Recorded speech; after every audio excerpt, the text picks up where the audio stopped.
Greetings, everyone. I'd like to talk to you a little bit more about the mark of the beast. That is, the mark of the beast, the number 666, as a symbol of an entire system.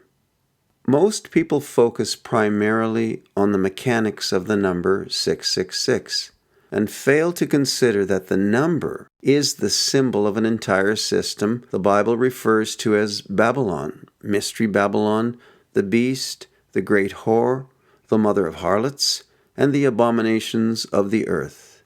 If someone takes the mark, they have agreed to the entire socio-economic political system of the world.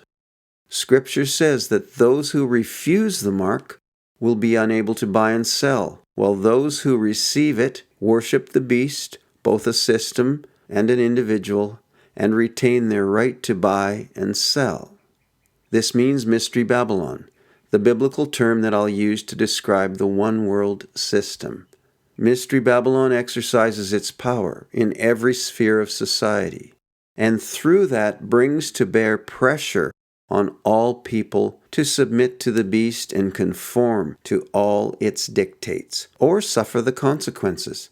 666 is the symbol of compliance. We arrive at 666 through gradual compliance until we have compromised ourselves in every possible way and given up small and large freedoms in the promise of receiving greater benefits.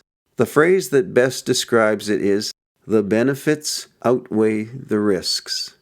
And such is the appearance at the onset, yet the end game promises devastating consequences and eternity in hell.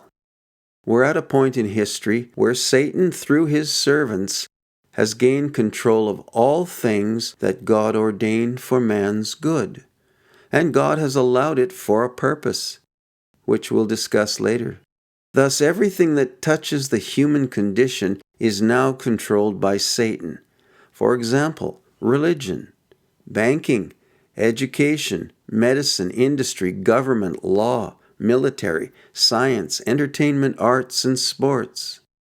When the 1611 Authorized King James Bible says, "He," Satan's representative, "causeth," not forces, people to take the mark or lose the right to buy and sell, it confirms that a time would come when Satan would have the power to successfully influence most people. And the key would be love of money or things. This misplaced love supersedes in most cases man's claims to love God. By free will, men will choose love of money and things over God.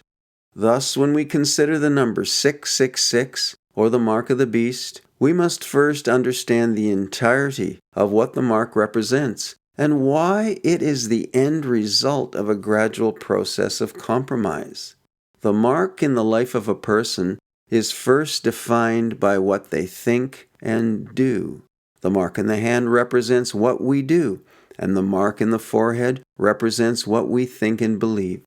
A physical mark, albeit a microchip as many propose, or something akin, is the physical representation of what we believe and do. Thus, a mark in the hand and forehead should be taken both metaphorically and literally. No person will take the physical mark that has not already, in his or her heart, taken the spiritual or intellectual mark. The mark of the beast is Satan's sealing of those who are his. By this he mimics God, who seals his servants, as the Scripture declares many times. The sealing of God is spiritual, while the sealing of Satan is both spiritual and physical. Satan may use one sphere of society to influence another, thereby laying the path toward the mark of the beast.